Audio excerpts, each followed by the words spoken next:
আসসালামু আলাইকুম। আজকের নতুন আরেকটি ভিডিওতে তোমাদেরকে স্বাগতম। আজকে আমরা ট্রান্সফরমেশন অফ সেন্টেন্সের দ্বিতীয় পর্বে অ্যাসার্টিভ সেন্টেন্সকে কিভাবে ইন্টারোগেটিভ সেন্টেন্সে পরিণত করতে হয় আমরা সেটি শিখব।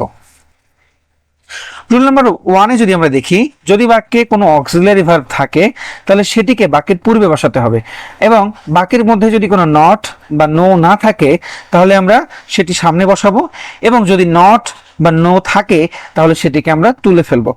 অর্থাৎ সহজ ভাষায় কোনো অক্সিলারি ভার্ব যদি বাক্যের মধ্যে থাকে তাহলে সেটিকে আমরা বাক্যের একদম শুরুতে বসাবো।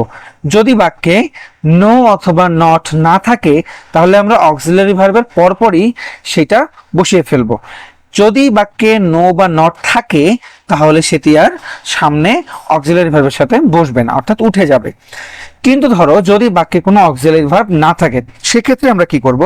সেক্ষেত্রে বলা হয়েছে টেন্স অনুযায়ী আমরা ডু, ডিড অথবা ডাজ বসাবো, এবং নটের যে নিয়মটা রয়েছে সেটি আমাদের পূর্বের মতোই থাকবে। অর্থাৎ বাক্যের মধ্যে যদি কোনো নট বা নো থাকে তাহলে সেটি বসবে না, আর যদি নট বা নো বাক্যে না থাকে তাহলে আমরা অক্সিলারি ভার্বের সাথে নট বা নো বসিয়ে ফেলবো। তাহলে আমরা যদি এখন কিছু উদাহরণ দেখি, হি ইজ এ টিচার। দেখো এই বাক্যে কোনো নো নেই বা নট নাই, এখানে একটা অক্সিলারি ভার্ব আছে, এই জন্য আমরা অক্সিলারি ভার্বটাকে সামনে নিয়ে গেছি, এই জন্য আমরা ইজকে সামনে নিয়ে আসলাম, এবং যেহেতু বাক্যে কোনো নো ছিল না বা নট ছিল না এই জন্য আমরা এখানে নট বসিয়েছি এবং শেষে একটা প্রশ্নবোধক চিহ্ন দিয়েছি। একইভাবে পরের সেন্টেন্স, তাহা Hasin can speak in English. তাহলে ক্যান এখানে একটা মডেল অক্সিলারি ভার্ব, তাহলে এটাও সামনে চলে যাবে, এবং বাক্যে কোনো নট নাই তাহলে এখানেও একটা নট বসবে, এবং বাকি অংশটুকু যা থাকবে পুরোটুকুই ঠিক থাকবে। এবার ইউ উইল টেক টি, এই বাক্যটাতে দেখো অক্সিলারি ভার্ব হিসেবে উইল আছে, তাহলে এটাও সামনে চলে যাবে, তাহলে বাক্যে নট ছিল না তাহলে ওন্ট হবে, এবং বাকি অংশে যা আছে সব ঠিক থাকবে। হি ইজ এ ডক্টর, তাহলে এখানে দেখো এখানে ইজ একটা অক্সিলারি ভার্ব ছিল এবং ইজ নট সামনে চলে এসেছে কারণ বাক্যে নট ছিল না, এবং বাকি অংশটুকু সেভাবে বসেছে। এখন আমরা একটা চার্টের মাধ্যমে কিভাবে আমরা সকল অ্যাসার্টিভ সেন্টেন্সকে ইন্টারোগেটিভ করতে পারি সেটি শিখব। দেখো বাক্যে বলা হয়েছে যদি বাক্যে কখনো নেভার থাকে তাহলে এভার বসে, যদি নাথিং থাকে তাহলে এনিথিং বসে। তাহলে আমাদের এই শব্দগুলোর পরিবর্তে শব্দগুলো তো বসবেই, এবং আমরা যে বেসিক যে নিয়মটা শিখেছিলাম সেটিকে কিন্তু আমরা এই বাক্যগুলোতেও ঠিকঠাক রাখবো। আমরা যদি এখন একটু উদাহরণ দেখি, এখন আমরা যদি উদাহরণ দেখি, প্রথম উদাহরণে বলা হয়েছে দেখো আই নেভার টেল এ লাই। তাহলে এই বাক্যে নেভার রয়েছে, তাহলে নেভারের পরিবর্তে আমরা এভার বসাতে পারি, এবং বাক্যে কোনো অক্সিলারি ভার্ব নাই। আমরা জানি অক্সিলারি ভার্ব না থাকলে সেক্ষেত্রে আমরা ডু ভার্ব নিয়ে আসতে পারি, এবং টেন্স অনুযায়ী ডু, ডিড এবং ডাজ বসতে পারে। তাহলে ডিড বসে পাস্ট টেন্সের ক্ষেত্রে এবং ডু এবং ডাজ প্রেজেন্ট টেন্সের ক্ষেত্রে বসে। আমাদের এই সেন্টেন্সটিকে দেখে মনে হচ্ছে এটি একটি প্রেজেন্ট টেন্স, এবং টেল এর সাথে যেহেতু কোনো এস অথবা ইয়েস নাই তাহলে এখানে ডাজ হবে না, অর্থাৎ আমরা এই জন্য এখানে ডু বসিয়েছি। এরপরে আমরা সাবজেক্টটা বসাবো, এরপরে নেভারের পরিবর্তে এভার বসবে, তারপরে বাকি অংশ বসবে। কিভাবে? আমরা যদি 2 নম্বর রুলে আসি, I have nothing to do, তাহলে নাথিং এর বিপরীতে আমরা বসিয়েছি এনিথিং, এবং এই বাক্যে আমাদের একটা অক্সিলারি ভার্ব আছে হ্যাভ, তাহলে সেটিকে আমরা সামনে এনেছি, have I subject anything to do, অর্থাৎ have I anything to do. এখন আমরা যদি পরের রুলসে আসি, যদি বাক্যে এভরিবডি, এভরিওয়ান এবং অল থাকে তাহলে দেখো এর পরিবর্তে হু বসে, এরপরে নেগেটিভ ইনফরমেশনটা বসে, এরপরে ভি1 বসে, এবং এরপরে বাকি অংশ বসে। তাহলে দেখো আমরা যদি এটার এক্সাম্পল একটু দেখে আসি তাহলে দেখতে পাবো, দেখো এই বাক্যে বলা হয়েছে এভরিবডি বা এভরিওয়ান হেটস এ লায়ার। তাহলে আমরা কি পড়লাম যে হু বসবে, এরপরে নেগেটিভ ইনফরমেশন বসবে। নেগেটিভ ইনফরমেশন মানে কি? দেখো হেটস এ লায়ার, এটার নেগেটিভ ইনফরমেশনটা বসবে, অর্থাৎ এখানে ডাজ নটটা কেন হবে? এখানে নট হতো, ডাজ নটটা হচ্ছে এই কারণেই কারণ আমরা জানি ভার্বের সাথে যদি এস বা ইয়েস থাকে তাহলে সেক্ষেত্রে আমাদের ডু ভার্বের ক্ষেত্রে আমাদের ইএস বসে, অর্থাৎ ডাজ ব্যবহার করা হয়। তাহলে এই জন্য এখানে ডাজ নট ব্যবহার করা হয়েছে, এবং বাকি অংশটুকু দেখো ঠিকই আছে। এবং যেহেতু আমরা হেটস অর্থাৎ এস এর পরিবর্তে এখানে ডাজ লিখেছি এই জন্য কিন্তু আমাদের হেটের আর কোনো পরিবর্তন হবে না, আমাদের হেটের বেস ফর্মটাই বসবে।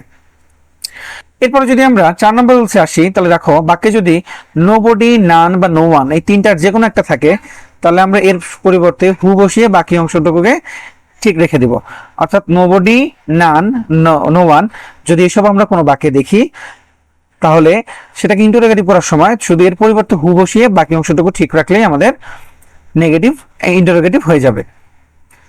তাহলে চলো আমরা এটারও কিছু উদাহরণ দেখে আসি। দেখো এই বাক্যে বলা হয়েছে নোবডি ট্রাস্টস এ লায়ার। তাহলে দেখো আমরা জানি নোবডি থাকলে এটার পরিবর্তে শুধুমাত্র হু হবে এবং বাকি অংশ যেরকম আছে সেরকমই থেকে যাবে। একইভাবে নোবডি, নো ওয়ান এবং নান এই তিনটা শব্দের যে কোনো একটা শব্দ যদি থাকে তার পরিবর্তে আমরা ইন্টারোগেটিভ করার সময় আমরা হু বসিয়ে দিতে পারি। এখন দেখো যদি বাক্যে কোনো অক্সিলারি ভার্ব না থাকে সেক্ষেত্রে আমরা কি করতে পারি?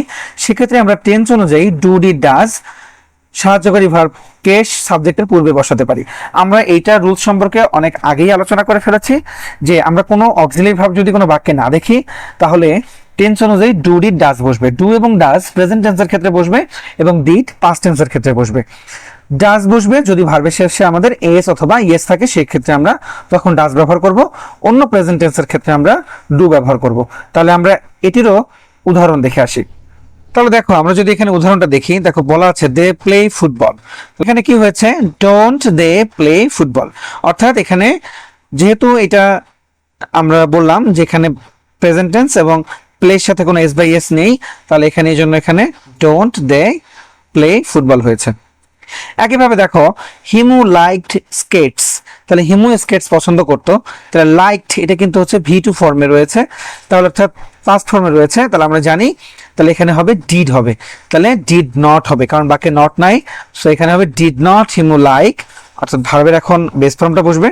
ডু, ডিড, ডাজ আমরা এই তিনটা শব্দ বাক্যে ব্যবহার করলে সেই বাক্যটার পরবর্তীতে ভার্বের সবসময় বেস ফর্ম হবে। এই জন্য এখানে দেখো লাইকড কিন্তু লাইক হয়ে গেছে স্কেটস। পরবর্তী রুলসে যদি আমরা দেখি, যদি বি ভার্ব বা হ্যাভ ভার্ব যুক্ত সেন্টেন্সটি যদি অ্যাফার্মেটিভ হয় তাহলে এটাকে আমরা কি করতে পারি? বি ভার্ব এবং হ্যাভ ভার্বকে নট ব্যবহার করতে পারি। তাহলে আমরা 6 নম্বর রুলসের এক্সাম্পল দেখে আসি। She is a beautiful girl. তাহলে এটা কি হবে? দেখো is not she is a beautiful girl. অর্থাৎ আমরা এই নিয়ম কিন্তু আগেই পড়ে ফেলেছি একদম প্রথম দিকে, যে যদি অক্সিলারি ভার্ব থাকে সেটা আমাদের পূর্বে চলে যাবে এবং যদি বাক্যে নট না থাকে তাহলে নট বসে। তাহলে দেখো ইজ নট বসেছে এখানে।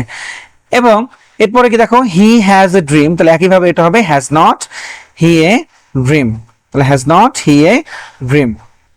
এবং যদি বাক্যে দেখো নট থাকে he is not a singer, তাহলে দেখো he is not a singer কি বাক্যে নট তো অলরেডি আছে, তাহলে এই জন্য কি করবো আমরা ইজটাকে শুধু সামনে নিয়ে যাব। তাহলে দেখো ইজ হি এ সিঙ্গার, তাহলে নট থাকলে আমরা নট ব্যবহার করব না। তারপরে দেখো হি হ্যাজ নট, তাহলে এখানেও দেখো হ্যাজ এর পরে নট রয়েছে, তাহলে আমরা এখানে নট ব্যবহার করব না। তাহলে দেখো আমাদের হ্যাজ হি এনি অ্যাম্বিশন হবে।